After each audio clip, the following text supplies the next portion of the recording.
Hi friends, எல்லோருக்கும் வணக்கம். இது எஸ்எஸ் கலெக்ஷன். டுடே கலெக்ஷன் ஆரி ஒர்க் ப்ளவுஸ், ஹேண்ட்மேட் ஆரி ஒர்க் ப்ளவுஸுங்க.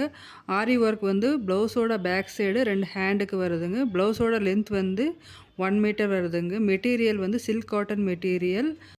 இந்த ப்ளவுஸோட மெட்டீரியல் வந்து அஷ்யூட் குவாலிட்டி. ப்ரைஸ் வந்து 780 ருபீஸ், ஃப்ரீ ஷிப்பிங். நீங்கள் வந்து 5 பீசஸ் எடுத்துக்கிட்டால் ஈச் பீசஸ் வந்து 10 ருபீஸ் லெஸ் ஆகுங்க. இன் டோட்டல் 50 ருபீஸ் லெஸ் ஆகுதுங்க. ஃபுல் வீடியோவும் வாட்ச் பண்ணுங்கள். இதில் வந்து உங்களுக்கு ஏதாவது பிடிச்சிருந்தால் ஸ்க்ரீன்ஷாட் எடுத்து என்னோடய வாட்ஸ்அப் நம்பருக்கு அனுப்பி ஆர்டர் வந்து ப்ளேஸ் பண்ணிக்கோங்க. தேங்க்யூ.